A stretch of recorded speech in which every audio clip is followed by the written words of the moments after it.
Carol Davidson, a social activist from Pennsylvania, warns the occupied participants of some common pitfalls and social movements like identity divisionism and co-optation. The need for a political shift from representative democracy to direct democracy is implied throughout this whole forum. Here's Carol Davidson. Revolutionary change, radical reform is made by young people, for the most part, not entirely, but for the most part, throughout history. When Lenin wrote One Step Forward, Two Steps Back, he was 29 years old. The average age of the Central Committee that took power in Cuba was 26.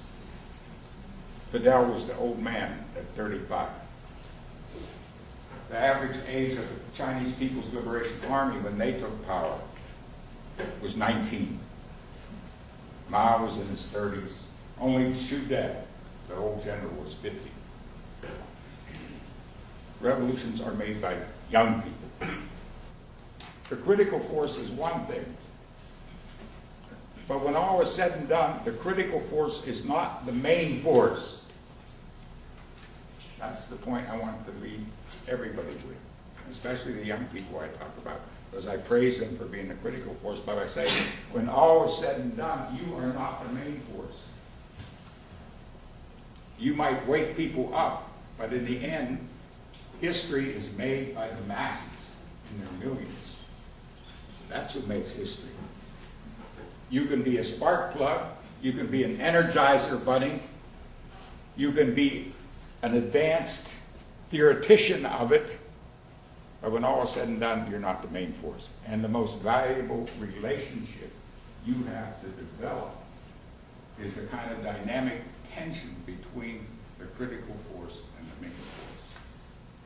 And that's precisely the debate that's going on now in Occupy, all across the country, every one of them. Occupy is an interesting movement. It's a brand. It's a kind of open source brand. The people at Adbusters started it, but they, because it's open source, they don't have a control over it. It differs from place to place.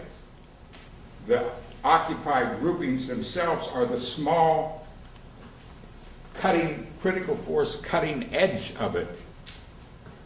But the question arises, how will it become counter-hegemonic rather than just the initial upsurge?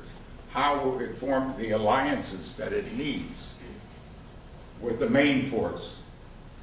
That's the big debate now. They're worried about co-optation. Who's going to be co-opted? We used to have a saying back in the old days, there's only one demand that's not co-optable. That's which class holds state power.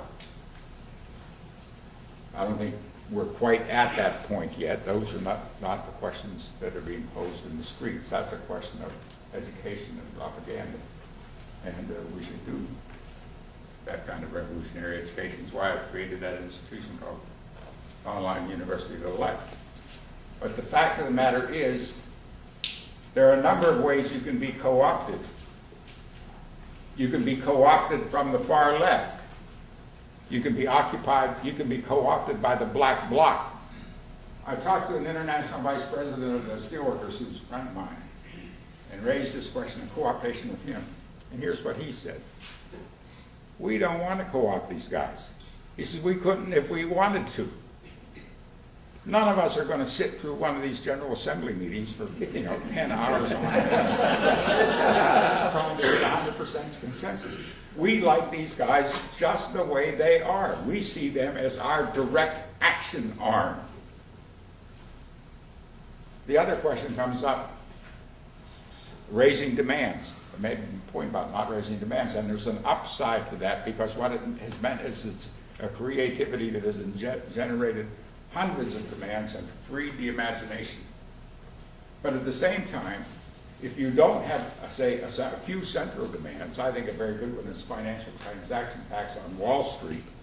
go right at the heart and try to seize back a huge chunk of surplus value that you can do all sorts of things with. If you don't have a platform, a simple one, you open the doors to those who will. And that's what happens now with the emergence of this new 99% spring. It is filling a vacuum. That's because the Occupy people are tangled up in some of the left debates with the black bloc, or not wanting to have demands. Well, Van Jones and all his 99% spring and all these other people, they have demands. And they are moving in. And they do have resources, and they are training 100,000 new organizers. So this is a complicated relationship. It reminds me, again, I mentioned Lincoln before, and so I'll end on that. What did it take to complete the Second American Revolution? You didn't do it by the abolitionists alone. They didn't even want to be involved in electoral politics. A small branch of them broke off and got into it. And then once they got into it, they got even people who were racist involved in the fight, who were opposed to slavery. It took a lot of different forces and a broad front that has a lot of contention within itself. And that's basically the debates and discussions that are going on in Occupy Movement today. We, as you could call it, the theoretical arm of the social justice movement, the theoretical arm of social movements, we have a role to play in that. And we can't go in and dominate it, but we could certainly go in and serve as resources for it. Thank you.